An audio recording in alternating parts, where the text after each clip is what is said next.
Alrighty, YouTube, it's your boys Zxous, and we're back with another Goddess of Victory Nikke video. So A2, very quickly actually, it's only been, today's the third day of her release. It got her rankings on, Pride Win, but I think honestly, after not even like 5 hours after testing, I kind of thought it was clear. It was honestly just clear how good she was in majority of the content, right? I feel like testing for a character in Nikke doesn't take that long because you specifically go into, aspects. You go into either arena, day 1, day 2, maybe test that, see how well it is. It's really not, I feel like it doesn't really need to take that long for testing, but obviously, the more testing, the better, 1000%. But let's take a look. So the rankings are pretty good, right? Oh, you guys can't see everything. Hold on. There we go. So the rankings are pretty good, right? SSS in early story, SS in late story, SS in boss solo, SSS in boss ads, and then S in PvP. And these tiers are really good, right? So one thing I like about this NIER collab is that both of these characters are good. They're meta characters, I would say. I think A2 out of the two is the more flexible unit. I think 2B is the better unit though. But let's see. So SS in early is good. That is very good. I think if you do start the game now, your better choice is for A2. And again, it goes back to what I just said, her being more flexible, right? As long as you have a healer, your priority shouldn't really be keeping her above 40% as a new player. As long as you can heal back to 100% by the time you get to her burst skill, then she's still going to dominate in content, right? Her being able to just clear out a lot of the mobs, which is her whole thing, is very good, and with ease as well. In late story, it's the same thing, but I feel like in late story, you're going to need a bit more investment, right? I think by the time you get to late, you're probably going to want to have a lot more levels on the skills, right? Because you benefit so much from having levels on her skills, right? Boss solo, she's crazy against bosses. Both of them are fantastic against bosses. Boss ads, SSS was only a given, right? Literally against Modernia, she does so much damage. I'm not saying Modernia is a boss with ads, but she does, like I'm using Modernia as an example. She does so much damage against Modernia that it actually hurts you for using her in Modernia specifically because of her damage is just way too much. Guaranteed damage to parts every time you do the full charge. Charge speed increase. She does too much. And then PvP, she's just a worse version of Anise. That's honestly the best way to put it for me. So I think S is a fine tier for that. Because I believe Summer Anise is a SS. Let me see. What was her name in this game? Anise. Where is Anise? Let me put, oh, here. Yeah, she was an SSS, right? But she's definitely like just a worse version of Anise. So let's take a look at some of the pros and cons. There's a lot of cons here, and that actually makes sense. When I did my pros and cons, I think there was a lot of cons for A2 as well. But let's see. Skills really well with attack buffs like Modernia, of course. If there are any cluster mobs or parts, A2 can easily hit all of them at once, which is her whole thing. Shockwave basically deals massive damage to bosses with 2 or more parts in Modernia, right? Even Train, right? I cannot wait to try her out in Train.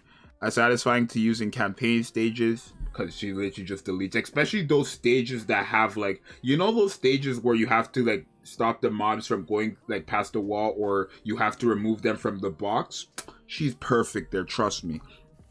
Auto-friendly, no need to manual her at all unless you need to aim for a specific spot. And the reason why that is because she's based on full charge. So she's kind of like, not the opposite from Alice, but Alice is just, you want to kind of spam with it, right? For her, I'm glad they didn't make her something like that where, you just want to use her bullets as fast as possible. No, I'm glad that you have to use the full charge because so many players will save their fingers, right? I guess that's what the issue was, right? But yeah, investments are cheap. A2 is usable with minimum investment, but she skills well with skill levels, literally. Because the higher her burst skill is, the lower HP you lose, which is better, right? You want to be able to lose as much HP as possible, or lose as little HP as possible, and you get a massive buff from it, right? When prioritizing this character, like I said, I'll have a how to build her video today, hopefully. But you want to focus down on that burst skill and that first skill. The first skill and the burst skill, yeah. Have the highest range for a rocket launcher comparable to Summer Neon's burst skill at max level. Pretty good. So her pros are literally just stuff that you could see visually just from testing her the first couple of times, right? Very, very good character. Now let's see her cons. She scales best with attack overload, but too much attack makes her the enemy target in solo raids. Literally, I guess, because they go for the like ally with the highest attack. So if you could keep her low, like not the highest attack, but if you could keep her to have high attack but low, like not the highest attack essentially, right, then you'll be able to like cheese a lot of stuff. Against bosses, she's negligible. She has negligible damage if the boss has no parts. I guess that's just because obviously she like does a lot of damage from the parts, like her attacking bosses or like bosses with parts, so it's kind of just a given. Requires a healer and ideally a taunt or either taunt skill or another with more attack to perform well. That's where Nero comes in. But the thing with Nero is you want to have Nero at least level 7 skills for that 15-second taunt, right? I did a video on Nero as well, so if you guys want to go watch that, go ahead and watch that. Increasing max HP from limit breaking gear might end up making it harder to maintain her HP above the threshold because she loses HP based on her max HP essentially, right? I know it says current HP, right? But in this game, current HP means max HP, unfortunately. So I guess somebody explained it to me, but I guess in like Korea they have to word it like that or something like that. Somebody explained it to me. And also just from testing with her and Scarlet, it seems to work like that. And compared to Guillotine, Guillotine just loses it of HP, and that's actual like of your current HP, your remaining HP. But I guess the term current HP is actually max HP from what I've tested with both Scarlet on somebody else's account and then obviously with A2 on my account. Fast tapping is not possible due to forced animation. Forced animation reduces the benefit of charging speed, although that is true, right? So the thing is, there's an animation in the game where when you fully charge her, she kind of like, you know Nihilister, right? When Nihilister is done reloading, like her dragons burp and they shake. I can just show you what I'm talking about. Hold on. So when you charge her up, she shakes like that. You see that?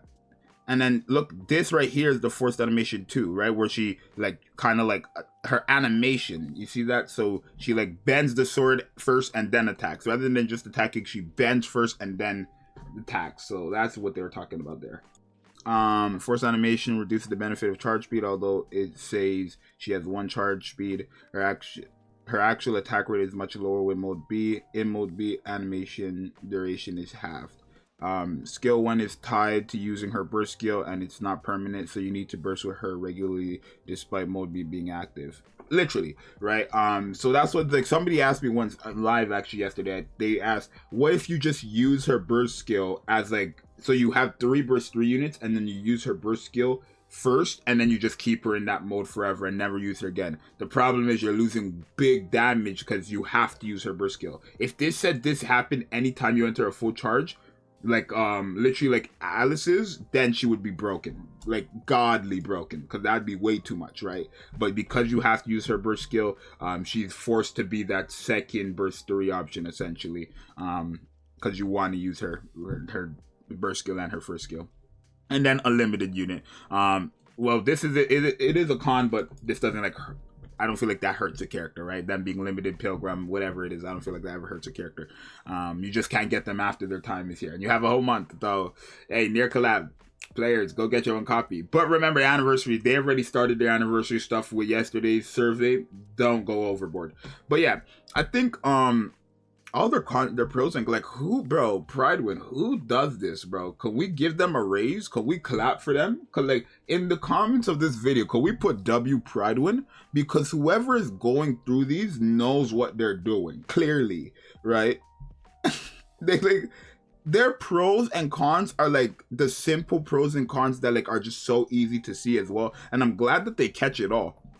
Right, so there's that, right? But yeah, I think she's a great character. Like I said, out of the two, I made a pros and cons video as well, and then like who's the better unit basically, and going over their pros and cons. I do think A2 the more flexible unit, like I always been saying, but I do believe that 2B is the better unit. It's harder, way stronger. If I'm going fully maxed invested for both of them, A2, even like non-invested, right? 2B still hits harder than A2. The only thing is A2 is more flexible because she can work on any team with a healer realistically, where like 2B, again, I know people don't want to hear it, but like really only using her with mask, right? I'm not, me personally, and you guys can let me know in the comments too. But me personally, if I don't have Mast, I'm not using 2B. It's just unfortunate, right? I don't care. Like, I'll probably use her with the hype of the collab, but after the collab, I'll never use her unless I have Mast. So that's just me personally. But yeah, I think this is great what they did here. I'm glad that they catch all these stuffs, right? But yeah, whoever is working at Private, thank you for real, for real. But yeah, these tiers are fine. Makes sense. Very against bosses, she's pretty good. PvP, you can use her, but if you're using her in PvP, I would recommend to use her on a stall team or essentially the stall team and like the current burst generation team is the same thing, right? With Jacko and Noah, but you want to use her on a stall team because the longer you could stall, the more damage she can get out, and then she can kill quickly, right? Remember, her burst skill is not a nuking skill; it's just a massive power buffer. So let me know what you guys think. It's your boy Zxous. I'll see you guys next time. About peace.